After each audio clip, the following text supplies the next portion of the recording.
Hello, this is wmpyr. For today's lesson, we're going to be focusing on body mechanics, specifically for the knife. Okay, I'm sure you have heard this before, that in boxing, okay, when you're throwing a punch, if you just throw it just with your arm, there's no power.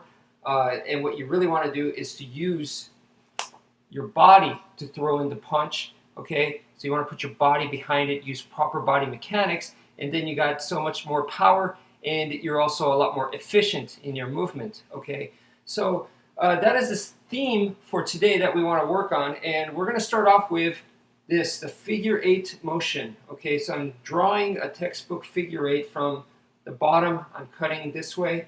It is a sideways figure eight, so I'm cutting from the bottom and from the bottom right here. Okay, so this is a sideways figure eight, an infinity sign, and it doesn't matter how fast I go. This is all arm right here. Okay, this is all arm. So in order to develop using the body, what I'm going to do is go ahead and minimize the arm. Okay, so right now the figure eight that I was making was probably about somewhere around this size. Okay, so what we're going to do is we're going to make it a lot smaller, okay, and not use the arm as much. You're just going to keep the tip right there, okay, and then I'm going to try not to move the arm, but following the tip, I'm going to go ahead and make this figure eight. Okay, so I start from the bottom right here, I come to the top, come back down, go back diagonally to the top, and then come back down, and that completes the figure eight. So again, starting from the bottom on the right side, I make this diagonal slope upwards to the left, come back down, and then go back to the right diagonally to the top, and then come back down, and that completes the figure eight. So just practice this. Just focus on the tip, okay, so that you get practice on focusing and concentration, all right, and draw a very small figure eight that way, all right. And what you're doing here, you can't say this is arm because the arm is not moving, all right. So what you are using is your body, okay.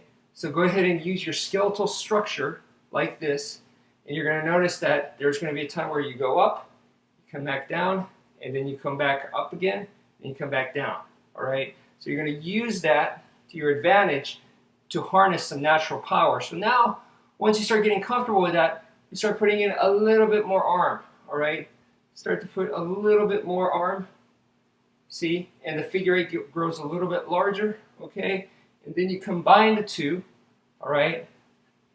So then you're actually using your body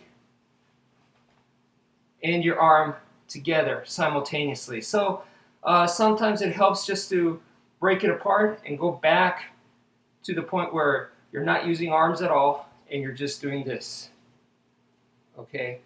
And then you could go back to just using the arms if you kind of get lost and go, okay, that's the way it needs to move, all right?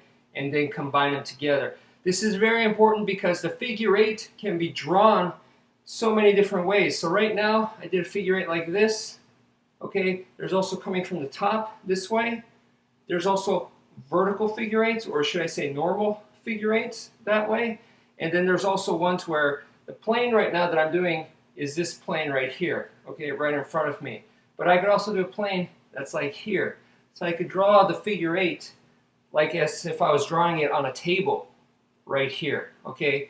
This creates some interesting angles for me as well, and there can also be combinations where I'm at this angle for a brief moment, like let's say to cut the arm, and then I go to the body, so now I change angles over here. So half the figure eight was on the arm, and the other half was over here on the neck and the upper body area. So the eight is like bent. It's 3D because my opponent is 3D, all right? So there's going to be so many different types of figure eights that you could do that you want to apply what we just did right now, where you're isolating the movement and not using the arm, and you're just using your body to get some practice in. So those are some finer works using and to develop your body mechanics. Thank you for watching, and take care, folks.